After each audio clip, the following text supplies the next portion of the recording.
banyak hal. Yang kita concern itu demokrasi kita tidak berjalan baik. Karena ternyata demokrasi kok menghasilkan dinasti politik.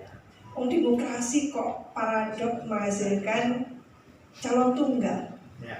Kontestasi di partai saja, ini ada kan partai, calonnya tunggal. Semua coba sebutkan yang ada kompetisinya. Begitu mau kompetisi dia acak-acik tunggal, gitu kan? Itu di partai internal untuk suksesinya. Di pilkada dulu cuma satu, lama-lama banyak calon tunggal. Dinasti politik ratusan setiap pilkada.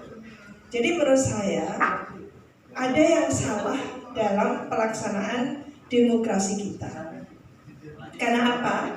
Karena memang tidak ada komitmen untuk menjalankan demokrasi yang berkualitas.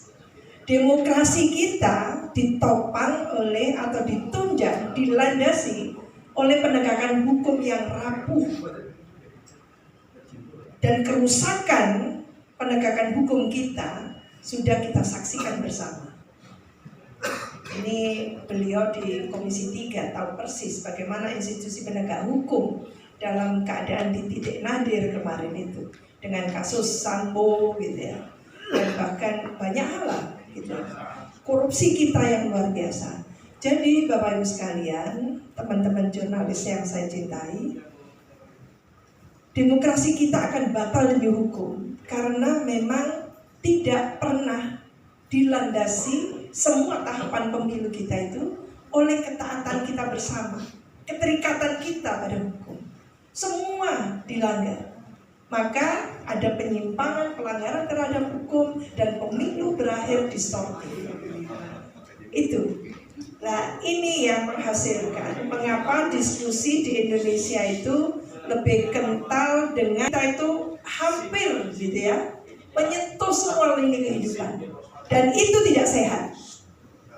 Itu sangat tidak sehat. Ketika negara ini didominasi oleh pembahasan politik yang dari waktu ke waktu di warung, di kafe, di manapun itu yang dikomparasikan dengan satu negara Jerman, satu contoh gitu. Atau mungkin Singapura, tidak usah jauh-jauh.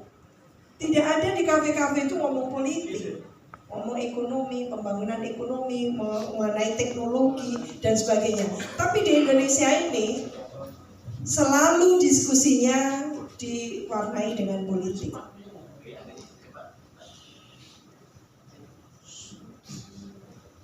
Jadi kalau politiknya dominan, maka kita tidak sehat. Itu saja. Itu. Lah, mengapa muncul tadi itu politik dinasti? Saya ikut pilkada waktu itu. Dan di Komisi 2 waktu itu. Dan sukses, berhasil untuk memberikan payung hukum terhadap politik dinasti. Sudah sukses, apa yang terjadi? Di judicial review oleh salah satu kabupaten di Sulawesi Selatan. Dan saya masih ingat sampai sekarang, lawyernya itu adalah teman baik saya, Irman Putra Sidin, Dr. Iman Putra Sidin. Dan dia bangga waktu itu ketika berhasil. Dan karena saya yang berjibaku di Komisi 2 sebagai tim pakar Kemendagri waktu itu dengan Dr. Kristiadi dan Profesor Satya Arinanto, saya marah. Waktu itu masih BlackBerry kalau nggak salah.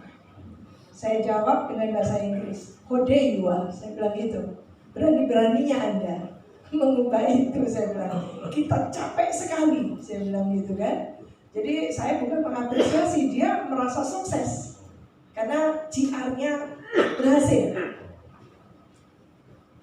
Dinasti politik itu adalah melanggar HAM katanya, argumentasinya. Lebih parah yang mana dampaknya ketika dinasti dibolehkan, tidak diberikan payung. Kita mengusulkan kalau saya sudah selesai 2 periode, maka suami, anak, atau keluarga saya tidak boleh maju untuk next pilkada. Silahkan disela dulu dengan pilkada orang lain, baru nanti next pilkada boleh. Nah itu yang kita usulkan dan berhasil di GR dan batal keputusan itu. Kaki banget saya waktu itu. Udah mulai sombong saya, how dare you, saya bilang gitu. Marah saya dan dia senyum-senyum aja. Ketahuan saya dekat sekali dengan beliau. Nah ini antara lain. Jadi kita sering tidak satu perspektif dalam membangun sesuatu yang sangat positif. Ini yang kalau dalam penelitian kami 3 tahun berturut-turut di 8 daerah menunjukkan bahwa sebetulnya elit aktor itu tidak mendukung atau menjadi faktor yang constraining, menghambat proses kemajuan bangsa negara ini. Sebetulnya itu penelitian, bukan saya lihat dari Jakarta. Baik itu saya lihat dari Jawa Timur, Bali, Kalimantan Timur, Sulawesi Selatan, Sumatera Selatan, Sumatera Barat bahkan gitu ya. Sumatera Barat, terus mana lagi ya waktu itu ya. Yang di situ menunjukkan bahwa memang tidak hanya nilai-nilai budayanya yang tidak kompatibel, tidak berkesesuaian, beberapa bagian tidak berkesesuaian, tapi juga aktor elitnya tadi itu yang constraining. Khususnya kalau membuat, katakan gitu ya, bagaimana membuat peraturan tentang apa itu APBD daerah. Itu kan tidak bisa bottom up, edok-edoknya bottom up gitu ya, pura-puranya bottom up, icak-icaknya bottom up gitu kan. Padahal sangat top down gitu ya. Nah ini yang mengapa demokrasi kita yang partisipatoris ini dibajak oleh elit sebetulnya. Dibajak, katanya dari rakyat, oleh rakyat, untuknya tidak rakyat. Maka ini yang harus kita luruskan. Saya tidak tahu apakah pemilu 2024 ini mampu gitu ya kita kawal bersama menjadi satu pemilu yang jauh berkualitas, beradab, berintegritas dan menghasilkan siapapun yang menang pilpres gitu ya. Siapapun yang menang pileg itu kita hormati. Jadi kita saksikan 2024 apakah akan ada tank-tank di beberapa kementerian lembaga dan ada kawat-kawat berduri menjulang tinggi atau tidak ada. Kalau itu ada, biasanya antisipasinya rusuh. Itu saja. Akan dihormati di ASEAN. Bahwa bangsa ini adalah bangsa yang suka melanggar hukum. Jadi negara hukum tadi itu, ya beliau pakar hukum tak paham gitu ya. Dan negara hukum itu hanya berjargon. Ini negara politik sebenarnya. Saya sarjana politik sangat tidak happy melihat seperti ini.